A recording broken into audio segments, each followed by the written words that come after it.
महाशिवरात्रि अर्थात वह महान रात्रि जो आनंद प्रदायिनी है और जिसका शिव के साथ विशेष संबंध है। शिव पुराण में कहा गया है कि महाशिवरात्रि ही वो रात्रि महादेव शिवलिंग के रूप में प्रकट हुए थे। इन्हें ज्योतिर्लिंग नाम दिया गया। उस दिन शिवलिंग के प्रारंभ और अंत का कोई पता नहीं लगा पाया था। यहाँ तक कि ब्रह्मा और विष्णु भी शिवलिंग के छोर तक पहुंच पाने में असंभव थे। शिव का यही रूप महाशिव कहलाया और वो रात महाशिवरात्रि। पौराणिक कथा के अनुसार इस दिन शिव पार्वती का विवाह भी हुआ था। भगवान शिव के विवाह के बारे में पुराणों में वर्णन मिलता है।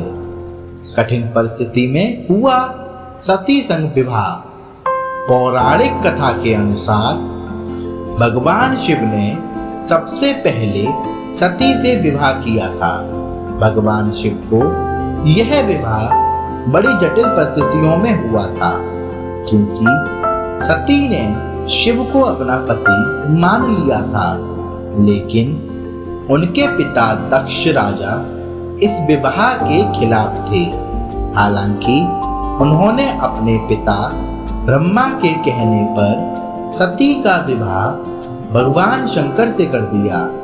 राजा दक्ष ने दिव्य यज्ञ में अपने दामाद भोलेनाथ को आमंत्रित नहीं किया और सभी देवताओं के समक्ष उनका अपमान भी करने लगे।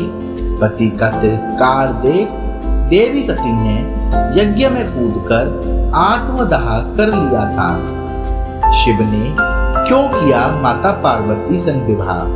सती के वियोग में शिव घोर तपस्या में लीन हो गए।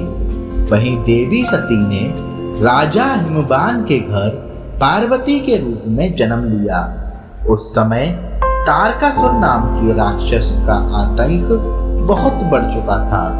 उसे ब्रह्मा जी से वरदान प्राप्त था कि उसकी मृत्यु सिर्फ शिव की संतान के हाथों ही हो सकती है।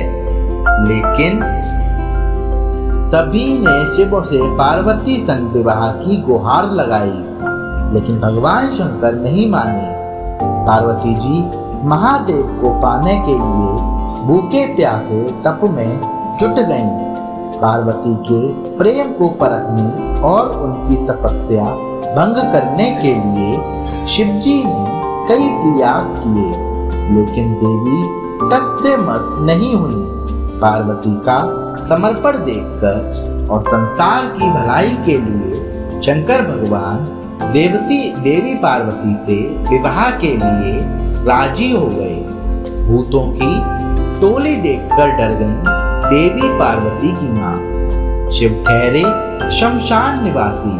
उन्हें पशुपति भी कहा जाता है, क्योंकि वह समस्त जीवों, कीड़े मकोड़ों, जानवरों के भी देवता हैं।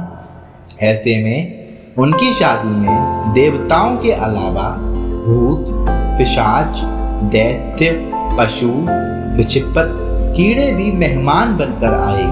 बारात में भूतों की टोली देखकर माता पार्वती की मां सहम गईं।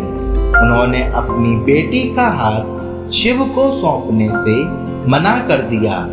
स्थिति बिगड़ती देख पार्वती जी ने शिव से अनुरोध किया कि वह एक राजा के रूप में तैयार हो जाएं। इसके बाद शिव जी का फूलों और रत्नों से जड़ित माला से श्रृंगार किया।